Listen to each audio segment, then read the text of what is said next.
So in this video, we're going to start to look at how to make a full print cover. And we'll do Createspace first. Createspace is Amazon's print-on-demand service. I find that their quality is pretty good and the price is cheaper than anywhere else. The other big contender is Lightning Source or Ingram Spark. And in the next video, we'll talk about how to get a template from them because the calculation is a little bit different. When you're doing a print cover, basically, you need to calculate the spine width based on the final page count. So you're going to need to have your book already formatted for print before you get a full print cover. And formatting is very tricky. I have other guides and resources up at DIYbookformats.com where I have some free templates. But formatting is a whole nother ballpark that you need to do well if you want your book to look professionally published. But you've got to have a final page count. So you've got to have your book set for the print size. Maybe you've chosen 6x9, which is a pretty basic cover. Or if you want something a little smaller, you could go with 5.25x8. You have to know what size your book is and then have it formatted for that size and then figure out how many pages it has, because the number of pages is what dictates the spine width, because your spine has to be the right size to fit your print cover. So this is the calculation from Createspace, and it depends on whether you use white paper or cream paper, because cream is a little bit thicker. And if you were just starting a new document, you'd have to calculate everything out. So if I was going to use Photoshop, for example, let me find Photoshop.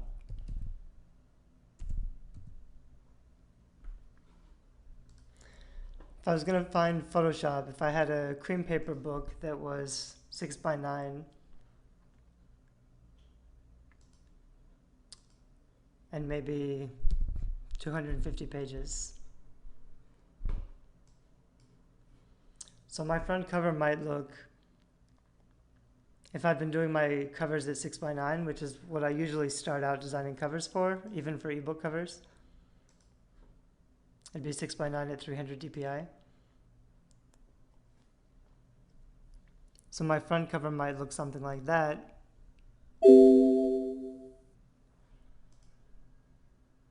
Oops, this is another project I was working on. So that could be the size of my front cover, and your full print cover is basically going to be double that with some space in the between for the spine. But also there's a little bit of trim around the edges. So you're going to have to move everything, your title especially, over to the left a little bit for the trim. This will make more sense once I start putting pictures in and showing you what I mean.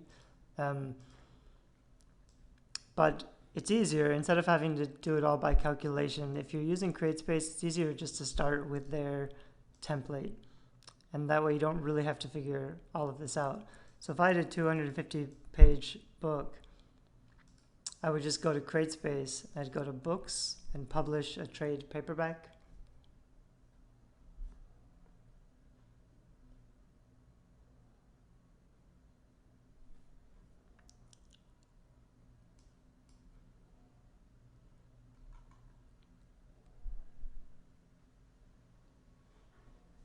And then I would go to Cover.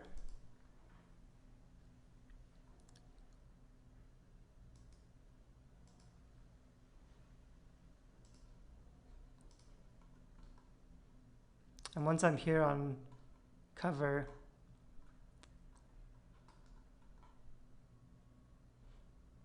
I'd go down to Submission Requirements. I don't want to use their cover creator because I don't like their cover creator. It's you can play with it. I don't think it's the greatest for designing book covers. It might be good enough to add text if you've got the art already. But I'm going to go to Submission Requirements, and that tells me just the details for calculating everything. So for example, if you have a 60-page book, you're calculating the spine width. So that's what you would get.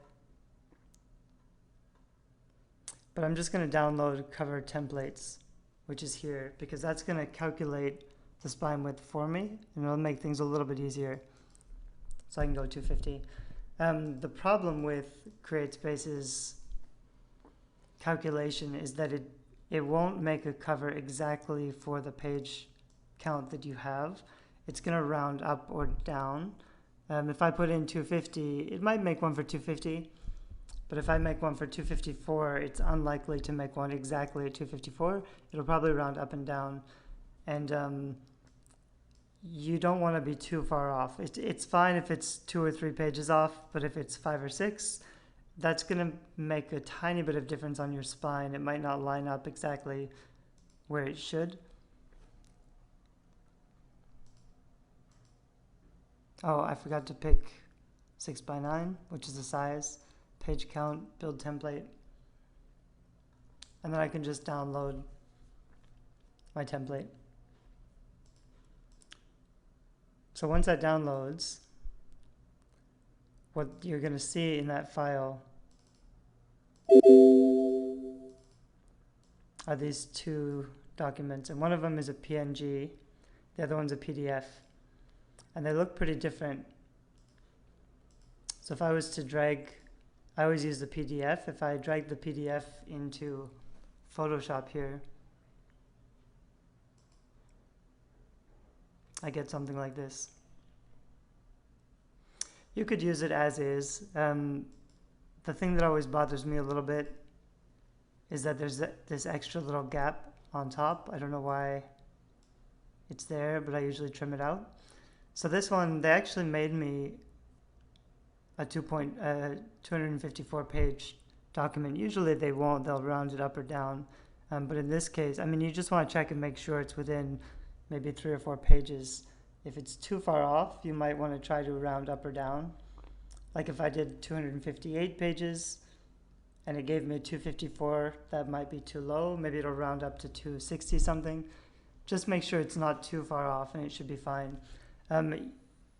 You'll notice here's the spine width. So they've calculated it for me and it's already good to go. In any book that you pick up, like if you go to the library and really analyze books, the spine is rarely exactly on the crease where it's supposed to be. The design is usually overlapping a tiny bit or underlapping a tiny bit. So it's not a huge deal if it's a tiny bit off, but you don't want it to look too bad. Sometimes you won't even know until you get the print, but as long as you've done this pretty well and it's within a couple pages, you'll be fine. And so then the other thing to notice is that there's this trim here on the outside edges. This is your front cover. It's going to go all the way to the spine right about there, but it's going to trim to right about here. So everything outside of this line might be cut off. And so if you, for example, when you've made your ebook cover, your text was probably perfectly centered, we're going to have to move your text over a little bit. We're also going to have to bring it all down in closer because your text, the text is probably going to be a lot closer to the edges. And because there's this extra trim here, you're going to need to move everything in towards the center and towards the left a little bit so that after they cut the trim off, it still looks centered. And that's basically all you need to know. We'll go through this process and I'll actually make a full print cover with Photoshop. I'll just take some design I've got with ebook. Let me see actually what I've got. I'll just use something, maybe one of mine, if I can get something opened up.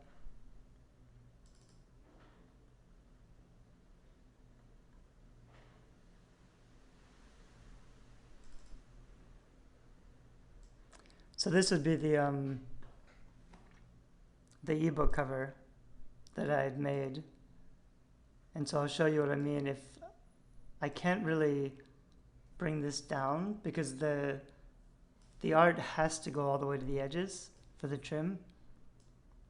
So I can't just set it to this trim mark and then fill in the black with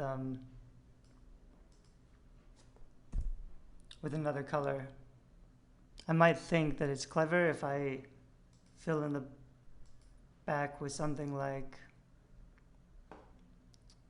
that's going really slow.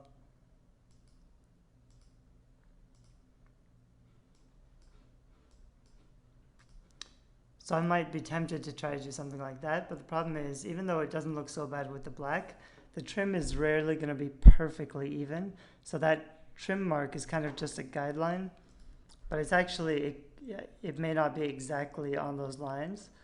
So if I have hard lines like this on the outside, if I have a big border, there's a good chance that black border is not going to be even when I actually print it out.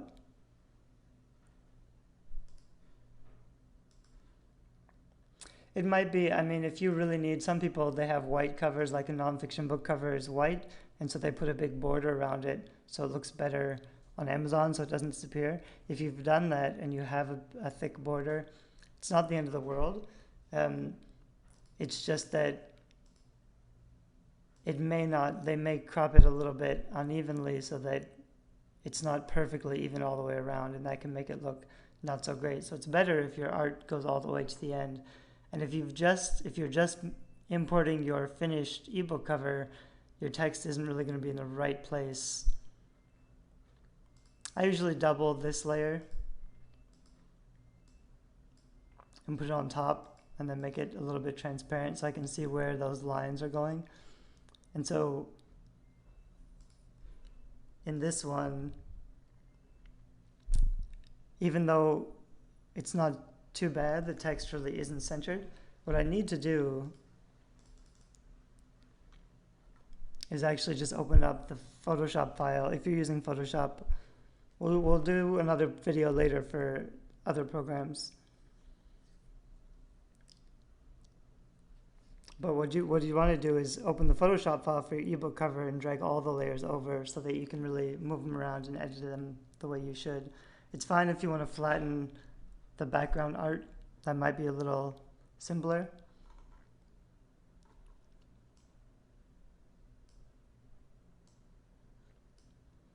So I could just leave my text layers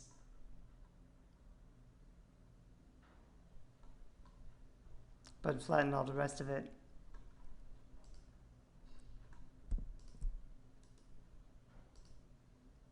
So that I am not importing too many layers. Oops.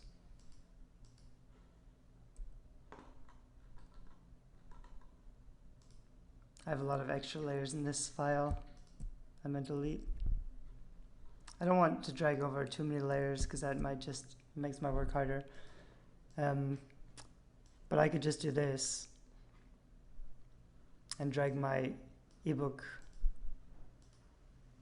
cover over with all the layers.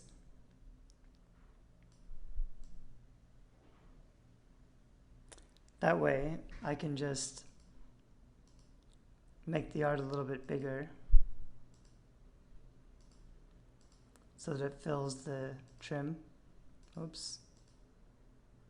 That's not going to work.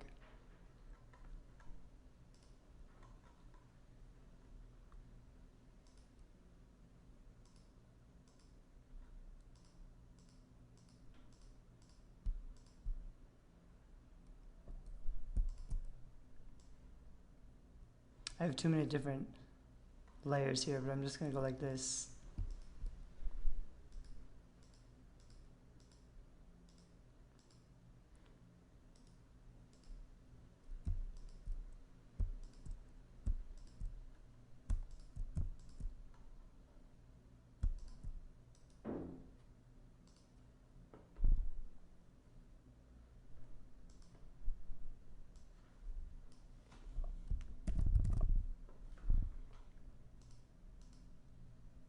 So now I basically just have this one layer of art in the background, but my text layers are still separate,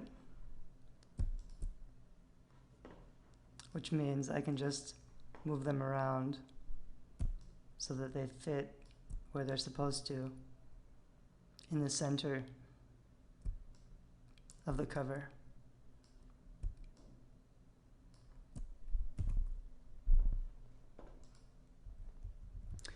So then depending on what you want to do for the art, I'll usually just use on the back, I might use just some texture. You could try to just duplicate your front and put it on the back, but there's going to be too much detail here.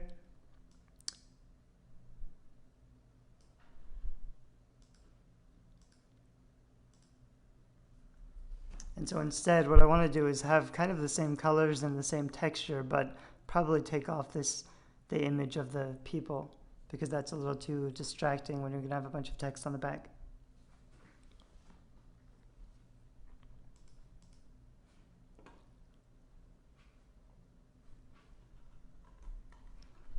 So what I really want is just to take all this away.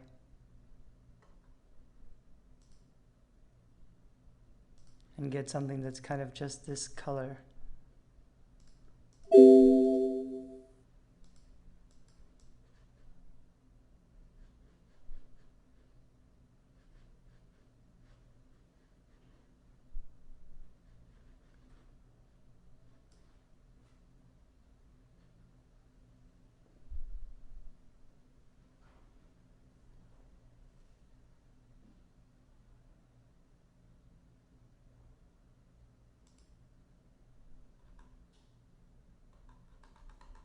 So that's not perfect, but it's something. Then I'll get rid of these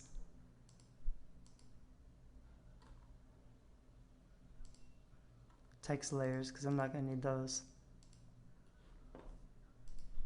And then I might flatten that image.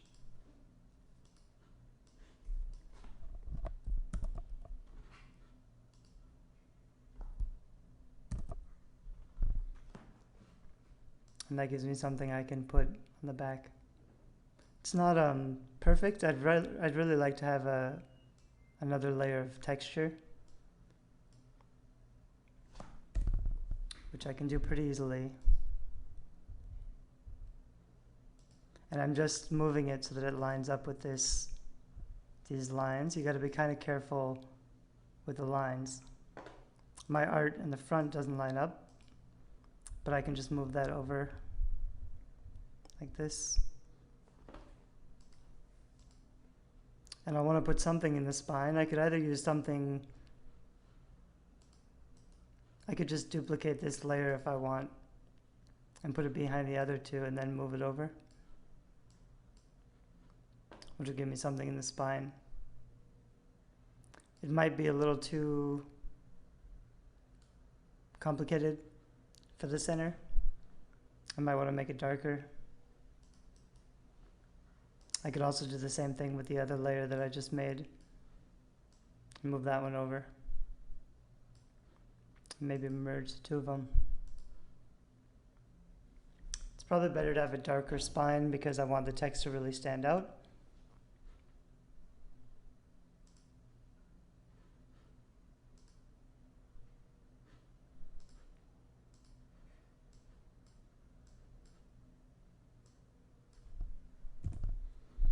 Because I got this template from Createspace, they have this little barcode bar down here, which is fine. That's where you don't have to leave it there. You can just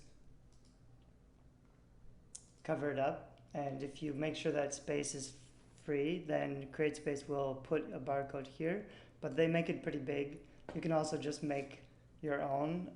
You can use a barcode generator to make your own barcode. I'll usually go like this, just so that I know where it is and it's not distracting.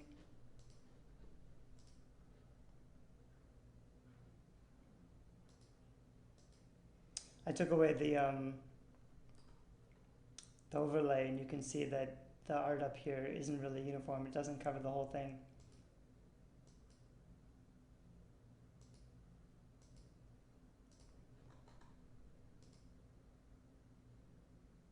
It looks like there's an extra layer, so what I need to do is make this bigger.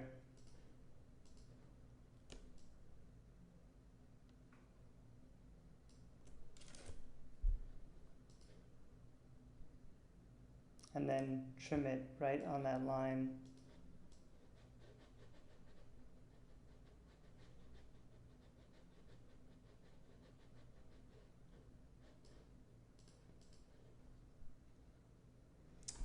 And then if I want to add the spine text, I can just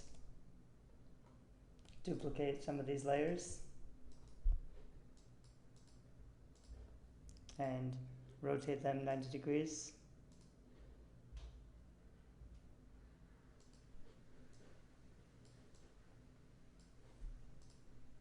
And then just put them on the spine where I need them.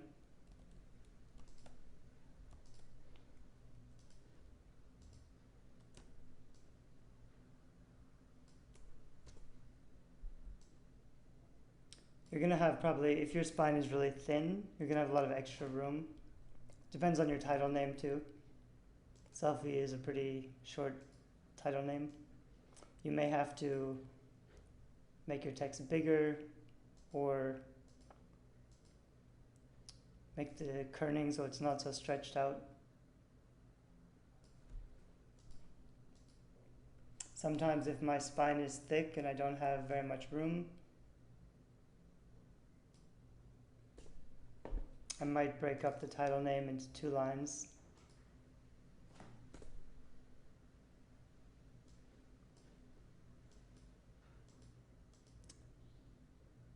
Something like this. It doesn't work on every cover. It's not going to work on this cover because my spine is pretty thin. But you can do that sometimes. I'm just going to leave it in 1 line. And then if you had a publishing imprint and you wanted to, you could add a little logo. It usually goes down here. You don't really need the publishing name down here. Usually it's just a tiny logo. On the back over here you might have the publishing name and logo. So you'd want to leave room for that. I like to have something on the spine that matches the front cover so that you kind of can see right away what the book is about and get the same kind of mood that you have on the front. I'm going to stretch this out a bit too.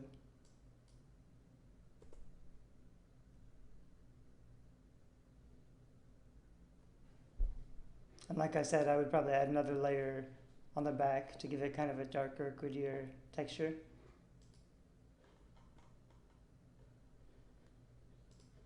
When you want something like that, you can just search for grunge background.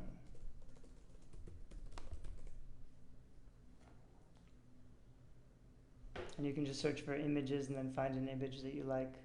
If you're just using a grunge background texture for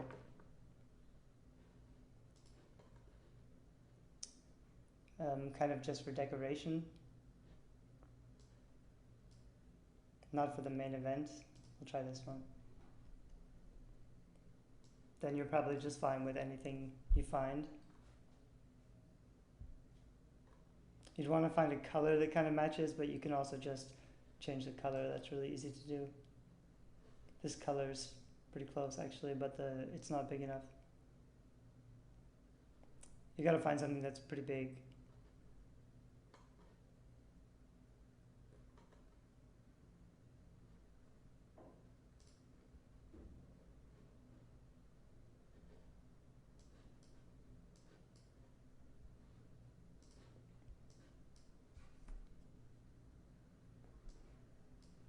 So I like this one because it's got a little more color.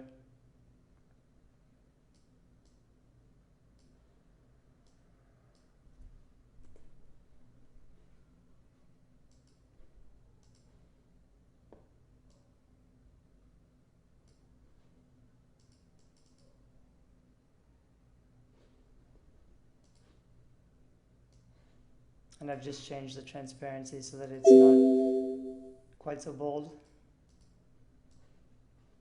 And then I'm cropping this edge again so that it doesn't mess up my spine.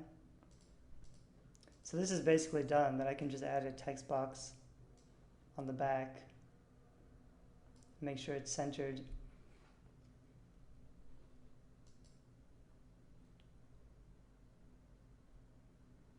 For the back, I almost always just use a simple serif font. You don't really want sans serif or anything. I usually use Saban for just about everything. And you'd want to keep it around 12 or 14. You don't want to make it huge just to fill up space.